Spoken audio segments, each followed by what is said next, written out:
Hello friends, મુદ્રિકાસ કુકમાં સ્વાગત છે તમારું। આજે હું તમારી સાથે શેર કરીશ વરસાદમાં ખાવાની મજા પડે એવા કોન સમોસાની રેસીપી। સમોસા તો તમે ઘણા પ્રકારના ખાધા હશે, પણ આજે આપણે એક નવા જ સમોસા બનાવીશું જે તમે ક્યારેય ખાધા નહીં હોય। વરસાદમાં જો આ કોન સમોસા મળી જાય તો ખાવાની મજા જ પડી જાય। તો ચાલો એકદમ નવી રીતે ટેસ્ટમાં બેસ્ટ એવા કોન સમોસા બનાવવાનું શરૂ કરીએ।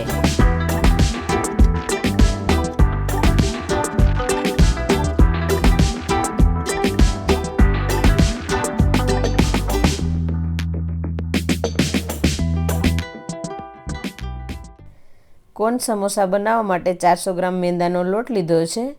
તેમાં સ્વાદ અનુસાર મીઠું એડ કરીશું અને અડધી ચમચી જેટલો અજમો, 3 મોટી ચમચી તેલ એડ કરીશું મોણ માટે અને મિક્સ કરી લઈશું। મોણ બરાબર મિક્સ થઈ જાય એટલે પછી આપણે લોટ બાંધીશું। આની અંદર મોણ થોડું વધારે હોય અને લોટ કડક હોય તો એકદમ સરસ સમોસાનું લેયર બને છે અને બહારથી ક્રિસ્પી પણ બને છે। એટલા માટે આ રીતે મુઠ્ઠી પડતું મોણ આપવાનું છે। તેલનું જરૂર વધારે પડે તો થોડું વધારે એડ કરવાનું, પણ મુઠ્ઠી પડતું મોણ એડ કરવાનું છે। હવે થોડું થોડું પાણી નાખીને લોટ બાંધી લઈશું। લોટ ઢીલો ન થઈ જાય એનું ખાસ ધ્યાન રાખવાનું છે। તો આ રીતે કડક લોટ બાંધી લીધો છે। હવે લોટને 10 મિનિટ માટે રેસ્ટ આપીશું। ત્યાં સુધીમાં આપણે સમોસાનો મસાલો બનાવી લઈએ। તો એક પેનની અંદર 1 ચમચા જેટલું તેલ એડ કરીશું। તેલ ગરમ થાય એટલે અડધી ચમચી આખું જીરું, ચપટી હિંગ, 3 ચમચી આદુ મરચાંની પેસ્ટ। હવે મિક્સ કરી લઈશું। ગેસની ફ્લેમ લો રાખીશું। મિક્સ થઈ ગયું છે તો હવે મસાલા એડ કરીશું। મસાલામાં સ્વાદ અનુસાર મીઠું, અડધી ચમચી હળદર, અડધી ચમચી ધાણા જીરું, ચપટી મરી પાવડર, અડધી ચમચી આમચૂર પાવડર, થોડો ગરમ મસાલો, 1 લીંબુનો રસ। હવે બધા મસાલાને મિક્સ કરી લઈએ। મસાલા મિક્સ થઈ જાય પછી આપણે બટેકા ઉમેરીશું। તો તેના માટે મેં અહીંયા 500 ગ્રામ બટાકાને બાફીને લીધા છે અને મેશ પણ કરી લીધા છે, એ એડ કરીશું। હવે બટાકાને પણ મસાલા સાથે એકદમ સરસ મિક્સ કરી લઈએ। મસાલો મિક્સ થઈ ગયો છે। હવે ગેસની ફ્લેમ બંધ કરી દઈશું।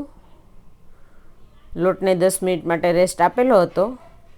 ફરીથી એકવાર મસળી લઈએ અને લોટમાંથી લુઓ બનાવીને હવે વણી લઈશું। તો આપણે રોટલી વણવાની છે, તો આ રીતે ગોળ લુઓ બનાવીને રોટલી વણી લઈશું।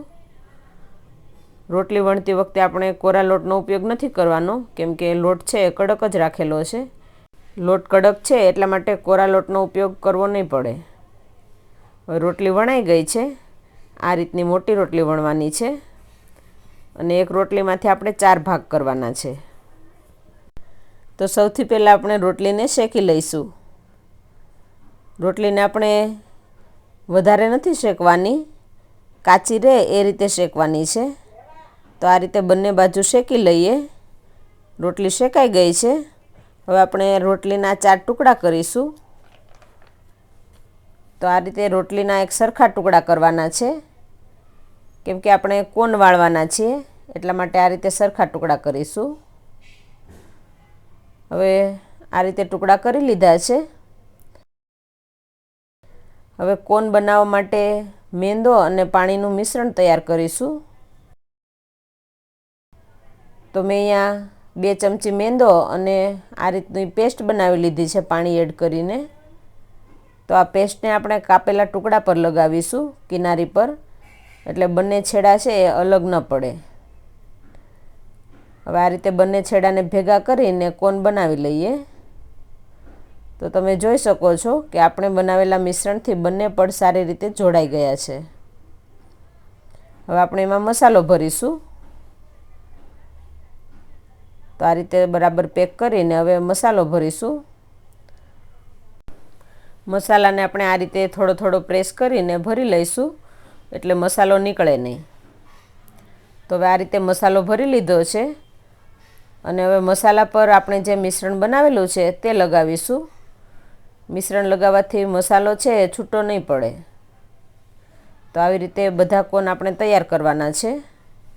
તો એકદમ સરસ કોન બની ગયો છે. હવે બીજા કોન પણ આપણે આ રીતે જ બનાવી લઈશું. તો આ રીતે મિશ્રણ લગાવીને પેક કરી અને આપણે કોન બનાવીશું અને મસાલો ભરી દઈશું. આ રીતે થોડો પ્રેસ કરીને ફરી પાછું મિશ્રણ લગાવીશું. તો આ રીતે બધા કોન તૈયાર કરી લઈએ. તો બધા કોન એકદમ સરસ તૈયાર થઈ ગયા છે. તો હવે ઓછા તેલમાં તળી લઈએ. તો તેના માટે એક પેનમાં થોડું તેલ ઉમેરીશું. હવે થોડા થોડા સમોસાને તળી લઈએ. આપણે અહીંયા વધારે તેલમાં નથી તળવાના. તેલ થોડું ગરમ થાય એટલે આ રીતે સમોસાને ગોઠવી લઈશું. આ રીતે તેલમાં રાખીને તળી લેવાના છે. તો વચ્ચે વચ્ચે આપણે આ રીતે ફેરવતા જઈશું એટલે બધી બાજુથી એકદમ સરસ તળાઈ જાય અને ક્રિસ્પી બને.